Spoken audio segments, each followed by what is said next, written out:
All right, check this out. You guys are back on the Hater World, and I'm Blue Devil. What we have going on today is a video of Wes Watson over on No Jumper speaking about San Diego. Now, the title reads, "Is San Diego soft?"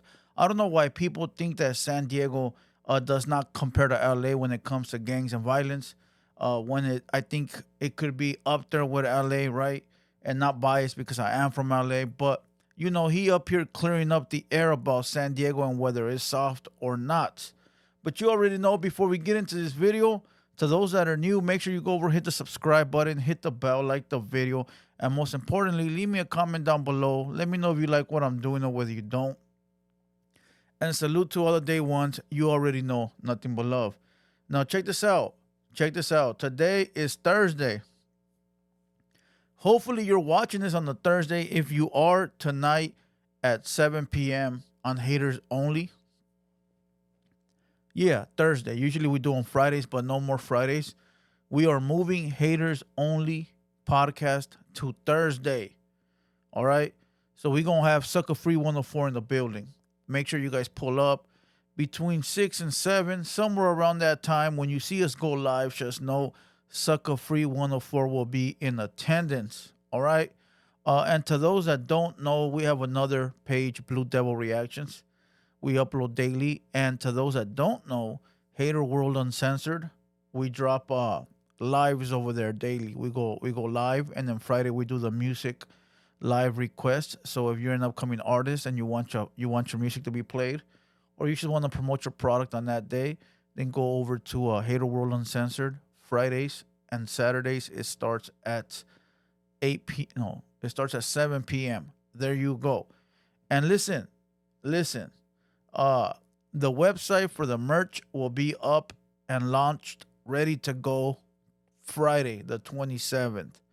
All right, not sure what time, but it will be ready to go the 27th. And once again, like I said last time, guaranteed everything will ship out between 1 and 2 business days.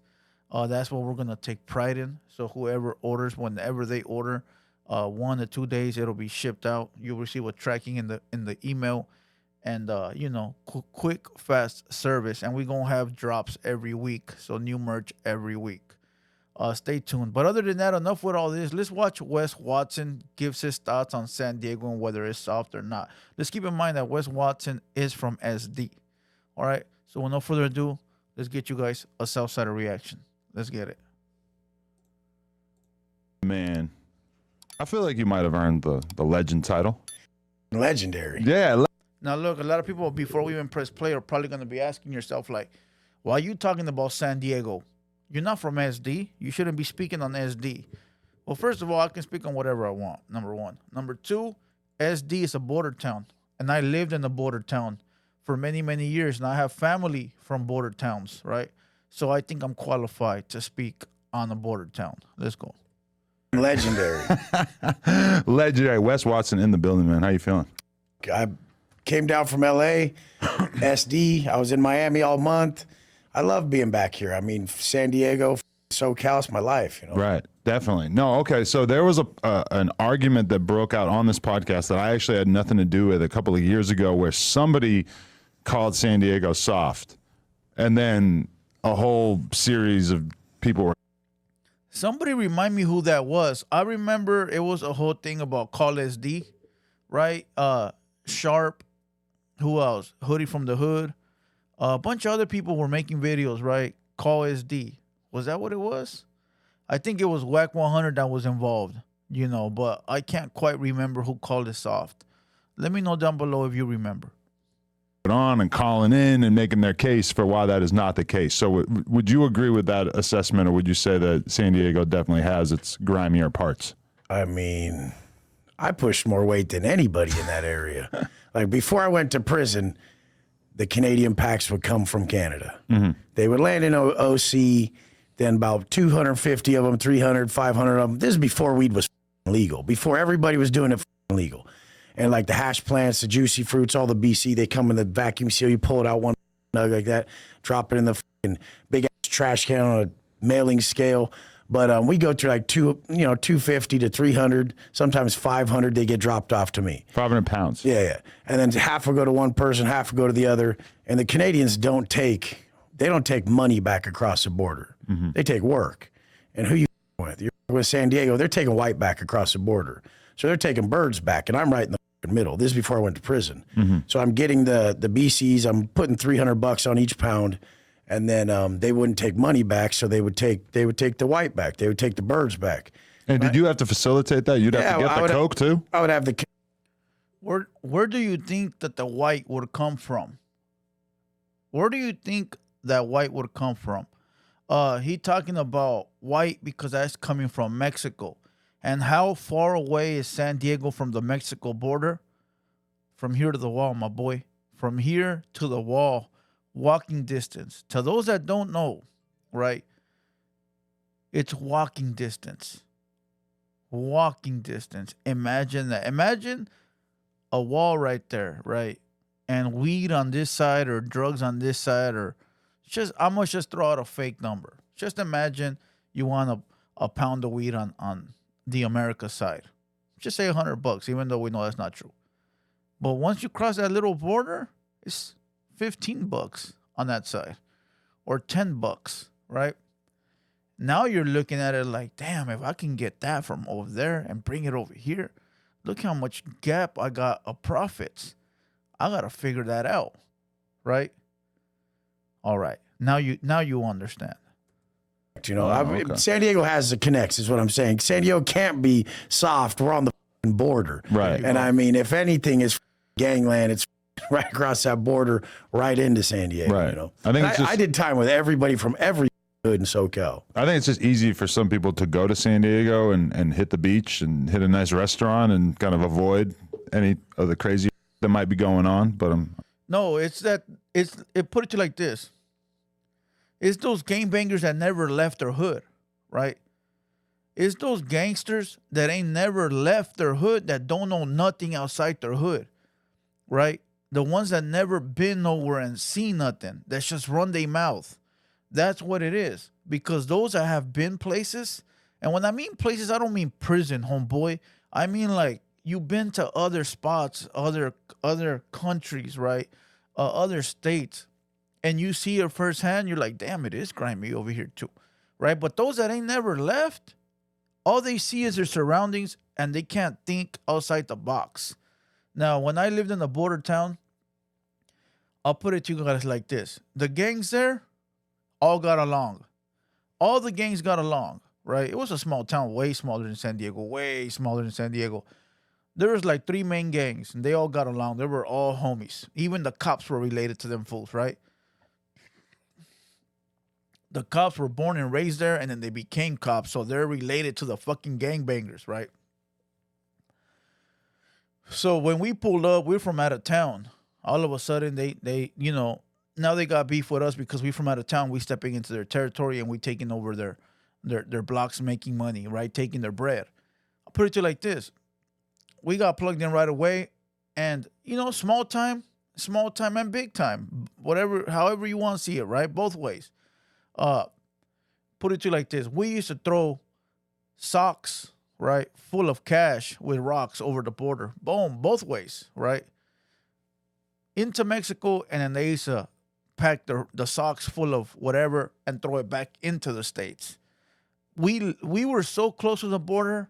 We'd look at our backyard. We peek out the backyard, and bro, I'm telling you like this. You cross the street. Just imagine crossing the street, you know, from one side to the other, and that's where the fence was at. So whatever we throw over, it would land in our house. That's how close it was. Now imagine all the opportunity you got for drug smuggling, illegal alien smuggling, you know, guns, money. It's all right there. You meet a couple of people in Mexico, all of a sudden, hey, you know, they hit you with a business proposal, and it's on.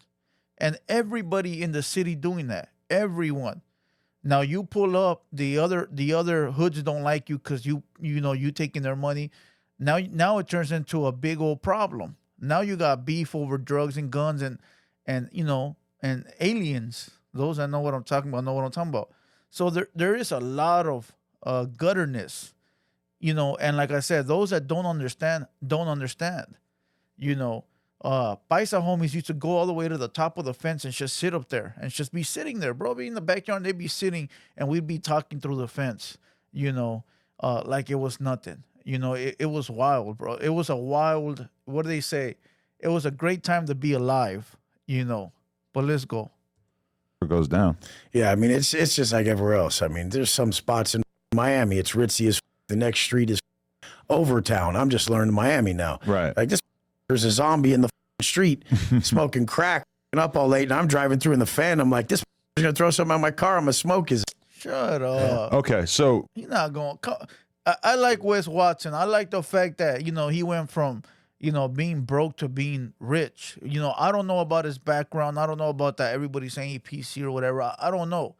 I don't look into that. He's not my race.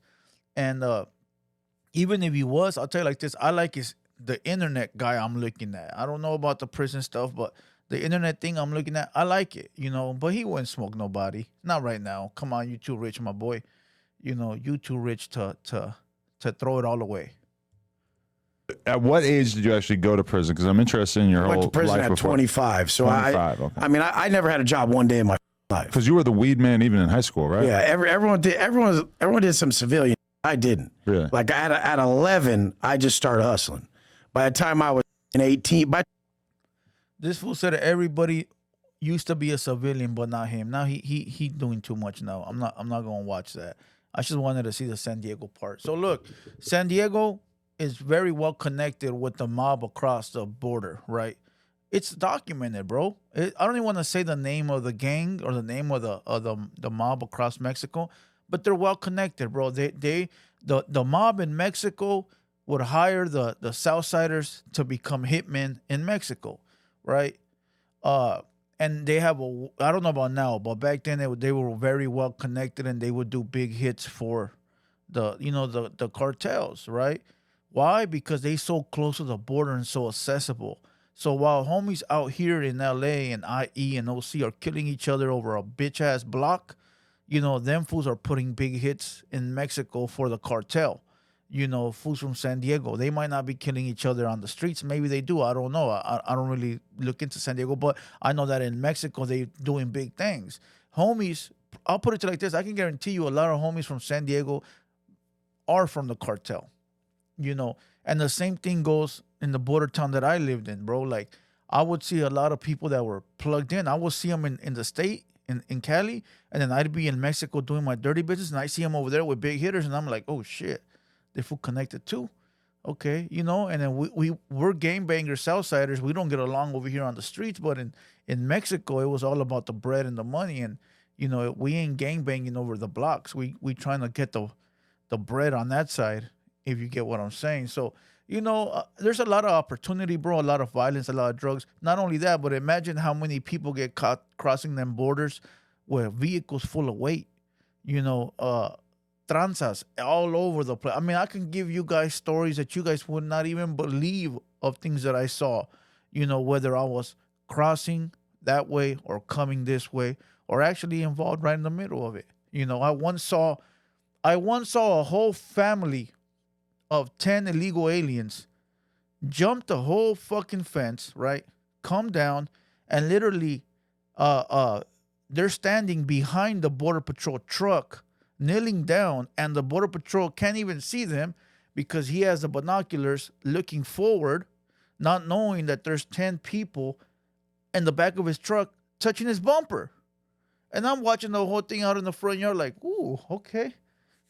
Money. Let me see how I can rob somebody and get this bread real quick. So we used to let the illegal alien smugglers grab them, take them far away from the border. And since they were Southsiders and we didn't get along with them, we used to take their work. We used to take their, that's what it was, work. We let them do the dirty work, and then take their cell phones and call the people in Mexico and be like, look, you don't funk with them no more. Now you funk with us. It's a dirty business. But listen, I'm gonna leave that for you to imagine, right? But listen, I'm gonna kill this video relay and call it a day. I hope you guys enjoyed this one. There's a few more videos dropping today. Once again, Sucker Free 104 pulling up between 6 and 7. So pull up the haters only. and let's do what it do. With that being said, you already know I'm Blue Devil. It's been the Hater World production, and we out.